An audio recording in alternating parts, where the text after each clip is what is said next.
ಸರ್ಕಾರದ ಅಧೀನದಲ್ಲಿರುವಂಥ ಸಂಸ್ಥೆ ಕರ್ನಾಟಕ ಕೈಗಾರಿಕಾ ತರಬೇತಿ ಸಂಸ್ಥೆ,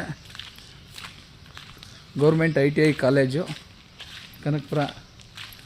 ನೋಡಿ, ಇವತ್ತು ಗಣರಾಜ್ಯೋತ್ಸವ ಇದ್ದರೂ ಸಹ ಯಾವುದೇ ಕಾರ್ಯಕ್ರಮವನ್ನು ಆಚರಿಸದೆ ಸರ್ಕಾರದ ಶಿಷ್ಟಾಚಾರವನ್ನು, ಸರ್ಕಾರದ ಆದೇಶವನ್ನು ಪಾಲಿಸದೆ ಇಲ್ಲಿನ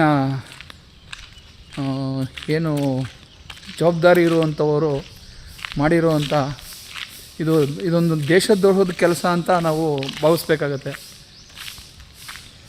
ಯಾಕಪ್ಪ ಅಂದರೆ ಸರ್ಕಾರ ಆದೇಶ ಮಾಡಿದರೂ ಸಹ ನಮ್ಮ ದೇಶ, ನಮ್ಮ ಭಾಷೆ, ನಮ್ಮ ಒಂದು ಹಬ್ಬ ಅಂತ ಆಚರಿಸ್ಬೇಕಿದ್ದು ಲೆಕ್ಕ.